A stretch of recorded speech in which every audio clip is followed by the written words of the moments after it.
During my niece's tech startup launch rehearsal in Vancouver, I accidentally glimpsed a Slack message on her business partner's laptop screen. They were planning to destroy her reputation at tomorrow's investor presentation, fabricate a financial scandal, and force her to sell her shares for nothing. The betrayal hit me like a freight train going full speed. My dream of seeing Mara succeed turned into watching a trap being set. But I came up with a plan. My niece didn't show up at the launch event, and when her business partner called frantically, "Where the hell is she? The investors are waiting," I smiled and told him to check the conference room's projector screen. He went pale. Justice struck harder than betrayal. Before I continue, I want to hear from you. Write in the comments what time it is where you're watching from. The Fairmont Pacific Rim's boardroom smelled like expensive coffee and leather chairs. I ducked out during the rehearsal break, supposedly to take a call from my editor. Truth is, I needed distance from watching Marcus play the supportive business partner. 30 years as an investigative journalist taught me to spot a performance. My niece Mara deserved better than his act. On my way back from the washroom, I passed the small conference room they'd converted into a staging area. Door slightly ajar. Marcus's laptop sat open on the table, screen facing the door. He must have stepped away. I wouldn't have looked, except a name caught my eye. Mara's name. In a Slack thread titled "Saturday Extraction Plan," my hand found the doorframe. Held on. I stepped closer. Read the messages scrolling up the screen. My stomach dropped. Marcus. She really thinks we're launching her baby tomorrow. Adorable. Victoria Chen, the lead investor. The falsified expense reports look authentic enough. My forensic accountant contact confirmed the format. Board will have no choice but to investigate her. Marcus. And I'll reluctantly step in as interim CEO to stabilize things. Poor Mara. So brilliant, yet so terrible with finances. Victoria. The share purchase agreement is ready. 75 cents per share. We'll frame it as generous, given the circumstances. She'll sign to avoid criminal charges. Marcus. Tomorrow at 2 p.m., right after the product demo. Maximum humiliation. All those investors watching. My phone. Where was my phone? Back pocket. I pulled it out with shaking hands, nearly dropped it. The screen lit up. I opened the voice memo app, started recording, positioned the phone to capture the laptop screen. Screenshot after screenshot. They kept messaging. Every word burned into my brain. Fake financial documents. Saturday at 2 p.m., right after Mara's product demonstration. Maximum shock value. Marcus asking about his performance when confronting her. Victoria detailing how she'd coached him. I stood there until I heard footsteps. Ducked into the washroom across the hall. Waited. Marcus passed by. Went back into the conference room. I heard the laptop close. The rehearsal continued when I returned. Everyone gathered around the presentation screen. Mara stood at the podium, running through her speech. 29 years old, my niece. Sharp, driven, kind, too trusting. She'd spent 3 years building this AI-powered supply chain platform. Her whole life savings plus investor money. Now Marcus and Victoria were planning to steal it. Let's run through the product demo one more time, the event coordinator said. Mara clicked through her slides, showed the software interface, explained the algorithm.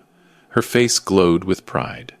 This is going to revolutionize how small businesses manage inventory. I can't believe we're finally here. Marcus stood beside her, hand on her shoulder. We built something incredible, partner. Tomorrow changes everything.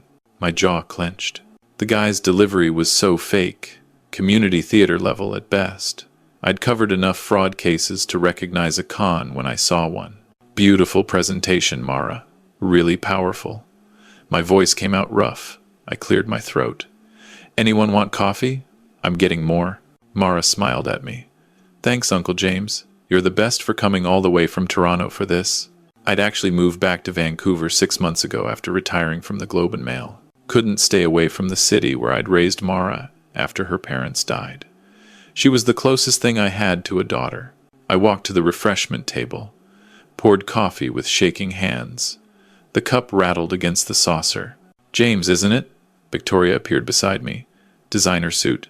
Shark smile. I'm Victoria Chen, lead investor. So proud of what Mara's accomplished. I smiled back. Two could play this game. Yeah, proud of her. You look a bit pale. Pre-launch nerves? Something like that. She patted my arm, glided away toward Marcus, whispered something. He nodded. She whispered again. He nodded again. The balcony. I needed the balcony. Made it outside into the February rain. Vancouver gray. The harbor stretched out below, seaplanes taking off, mountains in the distance. My phone felt heavy in my pocket. I pulled it out, played back the recording, made sure the screenshots were clear. Victoria's message came through crisp. The share purchase agreement is ready. 75 cents per share. My knuckles went white around the phone. Inside, the rehearsal continued. I watched through the glass doors. The coordinator positioned people, adjusted camera angles. Mara laughed at something Marcus said. Hugged him. He hugged back. The performance never stopped. Saturday. They were planning this for Saturday. Tomorrow. The launch was tomorrow. I went back inside for the final run-through. Stood in my designated spot as proud uncle and early advisor. Victoria stood near the investors section. She caught my eye across the room, smiled warmly. My face muscles strained, forcing a smile back. The coordinator reviewed the timeline. So tomorrow, doors open at noon, networking until 1:30. Presentation and product demos start at 2 p.m. sharp, Q&A, then cocktails. Clear? Crystal clear. 2 p.m., right after the product demo. They'd planned it like a military operation. Any questions? Nobody had questions. Mara beamed. Marcus squeezed her hand. Victoria checked her tablet. The rehearsal ended. People gathered coats. I watched Victoria whisper to Marcus one more time. She glanced at Mara, then back to him. Her lips formed words I could read. Tomorrow, don't forget, performance of your life. My phone buzzed. Text from Mara. Uncle James, we're all going for dinner at Blue Water Cafe. You coming? I looked at my niece, laughing with Marcus across the room. Typed back. Rain check, kiddo. Old man needs rest. Big day tomorrow. She sent back a heart emoji. I drove to my apartment in Kitsilano. Sat in my home office until 3 a.m. Coffee cup number 6 sat cold on my desk. I'd been going through my contacts, old sources, journalist friends, tech industry connections. The recording played on loop, maybe 20th time. Lost count. The share purchase agreement is ready. 75 cents per share. Mara's shares were worth $32 each based on the last valuation. They were stealing 98% of her company's value. At 6 a.m., I called Daniel, my son in Montreal. He'd be up, always was. His face filled the screen. Dad, it's 6 in the morning Vancouver time. What's wrong? You look terrible. I need you to listen to something. I played the recording, watched his expression change, watched his jaw tighten. Holy shit. Dad, you have to tell Mara right now. What if she doesn't believe me? Marcus is her partner. 3 years of trust. She'll believe you. You've never lied to her. Not once. I need to do this right, Danny. This isn't just about telling her. It's about protecting her completely, making sure they can't come back. He leaned closer to the camera. What are you thinking? I'm thinking I need to catch them in the act. Documented. Recorded. Undeniable. Dad, that's risky. It's necessary. He didn't like it. I could see him not liking it. But he nodded. What do you need from me? Keep your phone on. I might need tech support. I made coffee number 7. Watched sunrise paint Vancouver pink and gold. Around 9 a.m., I remembered Mara's apartment building was 15 minutes away. I grabbed my jacket, drove through morning rain. She opened the door in yoga pants and a hoodie. Uncle James? What are you doing here so early? You said you needed rest. We need to talk. Now. Her smile faded. You're scaring me. Her apartment looked exactly like you'd expect the day before a tech launch. Whiteboards covered in diagrams, prototype devices, cables everywhere, empty energy drink cans. The launch had consumed her life. She sat on the couch. I sat across from her, pulled out my phone. Yesterday at rehearsal, I accidentally saw something on Marcus's laptop. Then I recorded a conversation. Okay. I showed her the screenshots first, watched her face, then played the audio. All of it. Her laptop slipped from her lap, clattered on the hardwood floor. Neither of us picked it up. When it finished, she sat there, silent. Her coffee mug started to slip from her hand. I caught it, set it down. That can't be Marcus. We've been partners for 3 years. We built this together. I know, sweetheart. Play it again. She listened again. This time she stood up halfway through, walked to the window, put her forehead against the glass. Vancouver rain streaking down. Stood there for a full minute. The shares. Her voice came out hollow. Last month. He kept saying I should let him handle the shareholder registry. Said it would be easier. I almost agreed. My stomach dropped. You didn't sign anything? No. Something felt off. I told him I wanted my own lawyer to review first. Smart girl. She turned from the window. Her face had gone white. Did he ever actually care about the company? About what we were building? That question. The worst one. The one I'd been asking myself all night. I think he did, initially. Before Victoria got involved. Before the money got tight and the shortcuts started looking attractive. That's supposed to make me feel better? No. It's supposed to help you understand this isn't about you being naive. It's about them being predators. She slid down the wall, just collapsed, knees pulled up, started crying. Not quiet crying, the kind that comes from deep in your chest. I got down on the floor next to her, my 64-year-old knees protesting loud enough to echo, put my arm around her shoulders. I'm so stupid. You're not stupid. You're trusting. There's a difference. Not anymore, there isn't. We sat there, maybe 10 minutes, watched the rain. Then she wiped her face. Rough, angry swipes. Stood up fast. Grabbed her laptop from the floor. I want them to feel this. Her voice was steel. What I'm feeling right now. No. Worse than this. I want them humiliated. Destroyed. What you saying? She looked at me directly. Eyes weren't soft anymore. You spent 30 years investigating fraud. You know how to catch people, so let's catch them. On camera, on record, so thoroughly they can never do this to anyone else.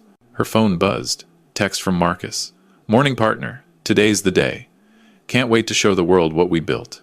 She stared at the screen. Showed it to me. What are you going to say? She typed. So excited. See you at the venue. This is everything we worked for. Hit send. No emotion in her face. Like ordering a sandwich. Turkey on rye. Hold the feelings. Perfect. Let him think everything's fine. She opened her laptop. Pulled up the event schedule. Final PDF. Color-coded timeline. Vendor contacts. Investor list with 43 names. They want to show at 2 p.m., right after my demo. Her finger hovered over the file. Let's give them a different show. I pulled my chair closer to the screen. We're going to need help. Can't do this alone. Her phone buzzed. Text from Victoria. Mara dear, confirm the videographer for tomorrow. Going to capture every important moment. Mara showed me. Laughed. Sharp, cold. Oh, she has no idea. My phone rang. Sarah Martinez. Old colleague from my Globe and Mail days. Now freelance tech journalist in Vancouver. Sarah, I need a massive favor. James Parker. Haven't heard from you since you retired. How massive? Remember that Nortel investigation we did in '07? The one with the fake board meeting? Long pause.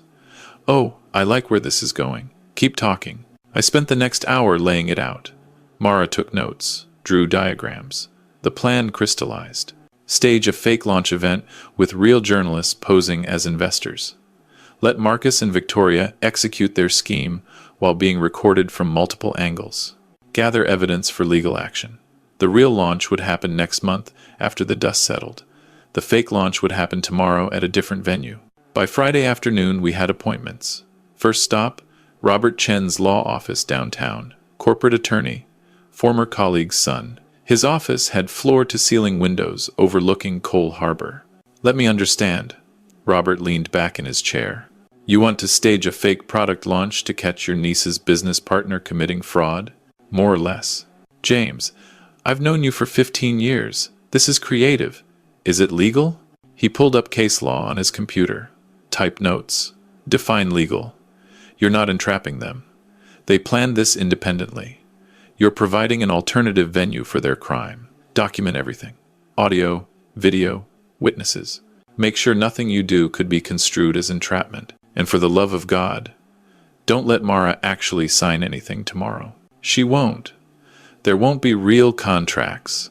Then, technically, you're staging a theatrical performance where the antagonists happen to commit actual crimes. He grinned. This is why I went to law school. Next, venue hunting. The real launch was booked at the Fairmont Pacific Rim. We needed somewhere identical. Drove to the Rosewood Hotel Georgia on West Georgia Street. The events manager met us in the lobby. You're looking for a venue for tomorrow? Yes. Corporate launch event. Small, maybe 50 people. We have the Crown Ballroom available. Similar layout to the Fairmont's boardroom spaces, actually. Same designer. 1,920 seconds renovations. I tried not to look too eager. Is that right? People book the wrong venue by accident sometimes. Perfect. I'll take it. That afternoon, Mara planted seeds. Texted Marcus. Hey, Uncle James found us a better videographer through his journalism contacts. I switched vendors. Hope that's okay? Marcus responded fast. Oh, I liked the one we had. I know, but Uncle James is paying as a launch gift. Didn't want to say no. Makes sense? As long as the quality's good. It will be. Everything's going to be perfect tomorrow. Can't wait, partner. She showed me the exchange. He took the bait. Good. Now they think they control the narrative. Friday evening, Sarah called with news. Got 20 journalists willing to pose as investors. Tech beat, business reporters, even a couple from the States. Everyone wants to see this go down. This is the kind of justice story we dream about. What about money? I can pay. James. Nobody's asking for money. We're journalists. This is a fraud investigation disguised as a performance art piece. We're in. My phone buzzed. Text from Robert. Got a friendly judge who'll be on standby tomorrow. If we need immediate legal action, I can have injunctions ready in 30 minutes. I replied, let's hope it doesn't come to that. Mara appeared in my doorway. Uncle James, I have a crazy idea. Crazier than what we're already doing? What if we don't just catch them? What if we give them exactly what they want first? Let them think they've won. The humiliation, the fake scandal, the share purchase. Then pull the rug out. I studied her. You want to let them go through the whole performance? I want them to feel what I felt. That moment of thinking, you've won, then having it all ripped away. That's cold, kiddo. They taught me well. Saturday morning, 6 a.m. Sarah and her team arrived at the Rosewood to set up. Cameras in the crown molding, microphones in the floral arrangements, lapel mics on key investors. Everything professional grade. How many angles? I asked. 8 cameras, 6 mics. Plus, every journalist has their phone ready as backup. This is getting documented better than most news conferences. By 11 a.m., the fake investors started arriving. I stood near the entrance with a clipboard, counted heads, 43 people, all journalists or their trusted friends playing roles. James Parker? A woman approached. I'm Diana Wong from CBC, playing Victoria's associate investor today. What's my background? I checked my notes. You're representing a Hong Kong venture capital firm, interested in AI applications for manufacturing. You're skeptical but intrigued. She wrote this down. Most detailed character brief I've gotten for undercover work. Watching 40 journalists quiz each other on fake investment portfolios was surreal. They sat in clusters with index cards. What's my fund's AUM? 200 million. Focused on early stage tech. Wrong. 300 million. Mixed stage. Try again. At noon, Marcus and Victoria arrived. I watched from my position as technical advisor, wearing glasses I didn't need and a suit I'd borrowed. Different enough from yesterday's casual look that I hoped they wouldn't recognize me. Victoria scanned the room. This is beautiful. Where's Mara? Sarah, playing the event coordinator, smiled. Getting ready. You know entrepreneurs. Last-minute prep. Marcus looked nervous. This room looks different than yesterday. Different lighting, Sarah said smoothly. We adjusted for the cameras. He nodded, seemed to buy it. Victoria pulled out her phone, checked something, frowned.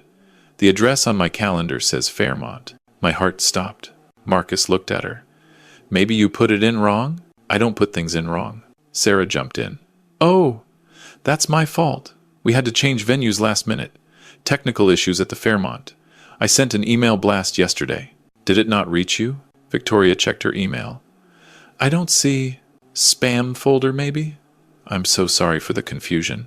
She frowned but seemed to accept it. Still, I saw her eyes scanning the room, calculating, looking for something off. At 1:30, Mara texted me. I'm in position at the real venue, streaming the feed. You sure about this? I typed back, trust me, stay safe. 2 p.m. The presentation began. Fake Mara, an actress named Jennifer who'd studied Mara's mannerisms from videos, took the stage, looked remarkably similar with the right wig and makeup. She started the product demo, clicked through slides, the real software, the real innovation, just a fake presenter. Marcus stood in the front row, watching, waiting. 2:17 p.m. Jennifer finished the demo. Applause.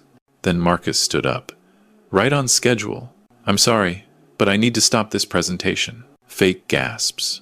Real tension. There's something the investors need to know before we proceed. Victoria stood as well, on cue. Marcus, what's going on? He pulled out papers. The fake financial documents. I've discovered irregularities in our company's expense reports. Significant irregularities. My partner has been misappropriating funds.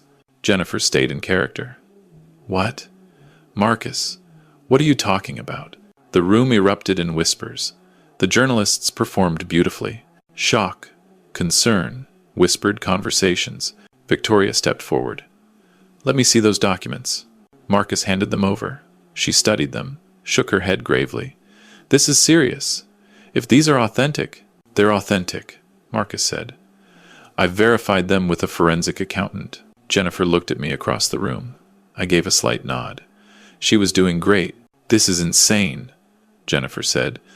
Those reports are falsified. I never.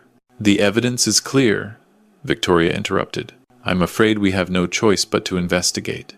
In the meantime, she pulled out papers. I've prepared a share purchase agreement. Given the circumstances, I think it's best if you step down and sell your shares. We'll offer 75 cents per share. Silence in the room. 75 cents? Jennifer's voice shook. The shares are worth $32. Not anymore, Marcus said quietly. Not with this scandal. You should consider yourself lucky we're offering anything. Victoria stepped closer to Jennifer.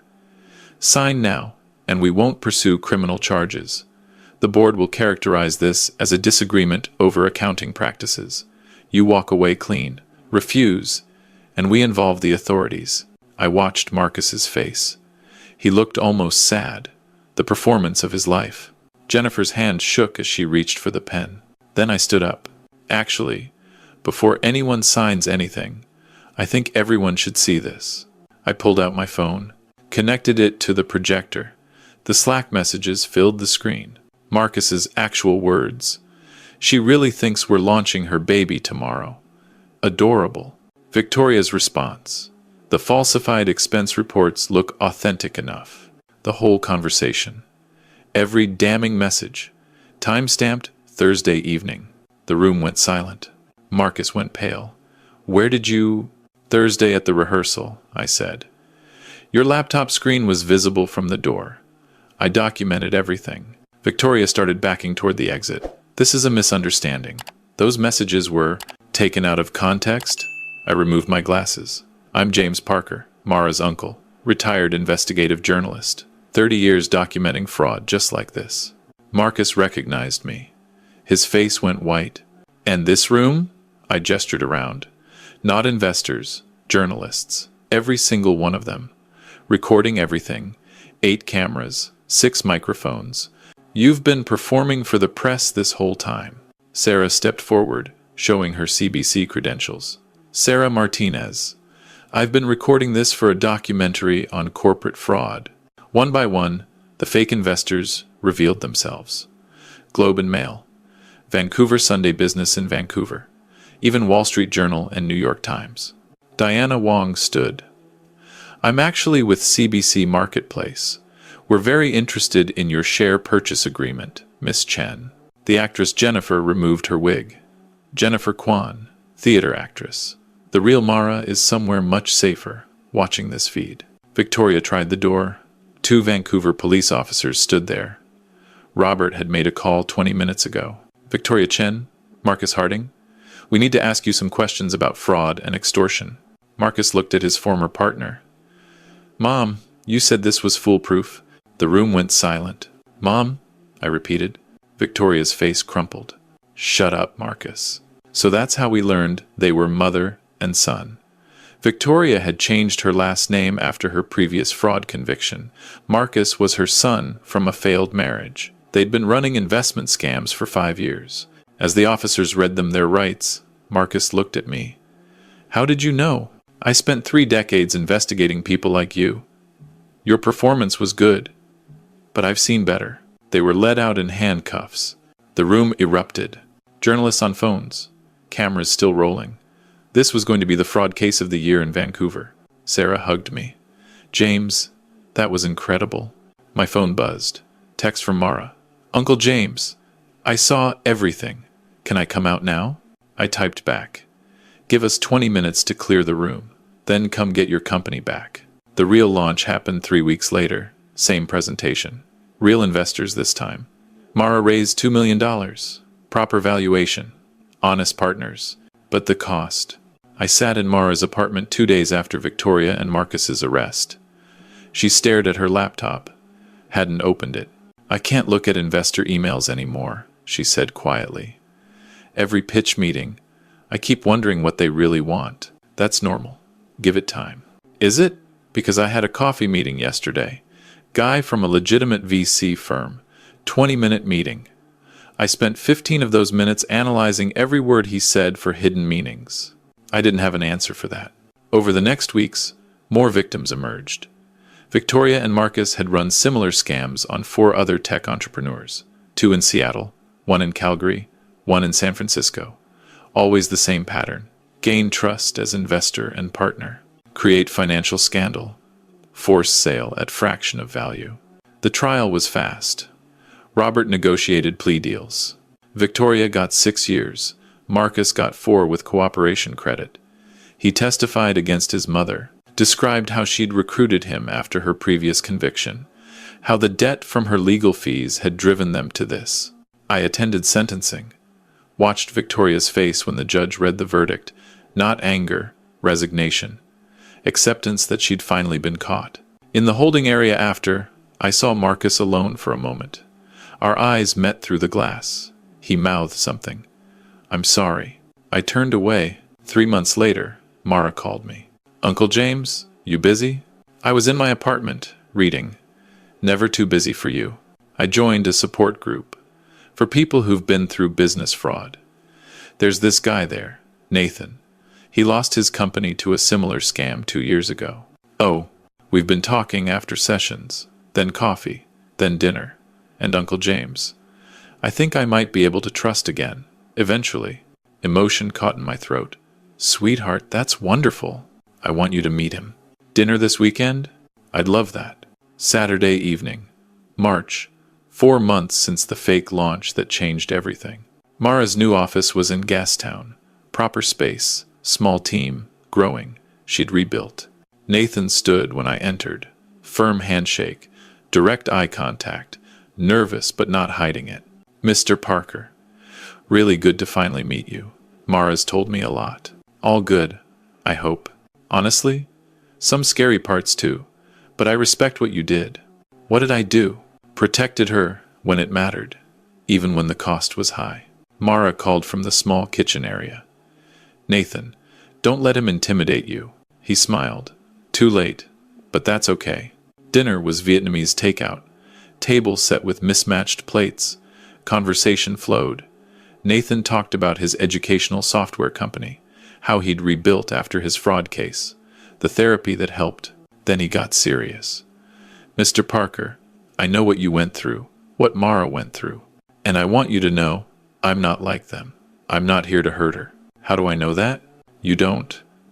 But I'm willing to be as transparent as you need. Financial records, business plans, references, whatever helps you trust me. I studied him.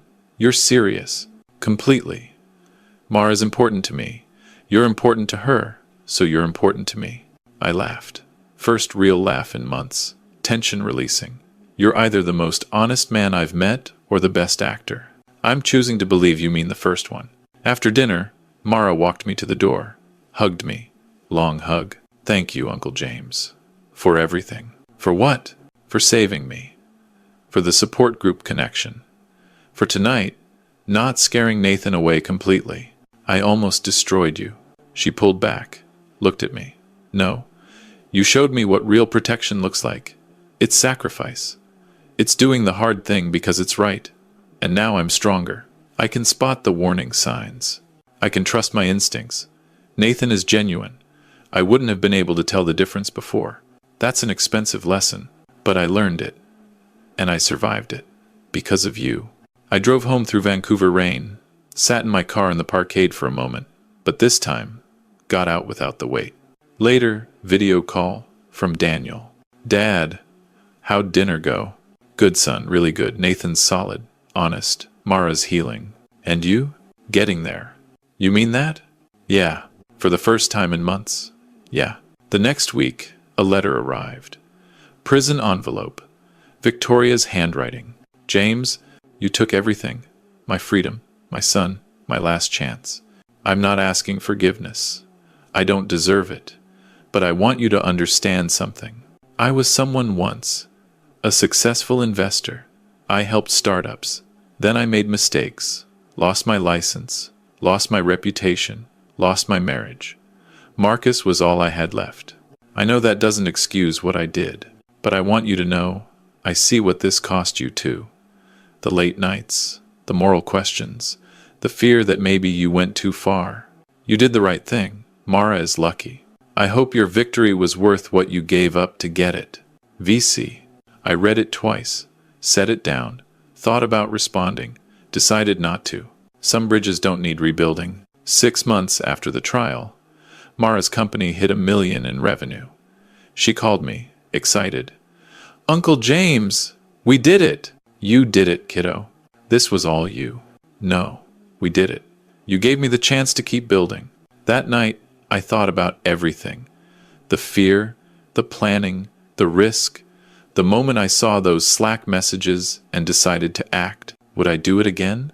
I'd hesitate, wonder if there was a simpler way, question whether the elaborate plan was necessary or just my ego wanting a perfect case. Then I'd say yes, because Mara's laughing again. She's building again. She trusts again. Some things are worth the cost. Some people are worth protecting, even if it breaks you too. My niece is one of them. Always has been, always will be. If you enjoyed this story, please like this video, subscribe to the channel, and share your thoughts in the comments. What time is it where you're watching from? To watch the next story, click the video on the left. Thank you for watching.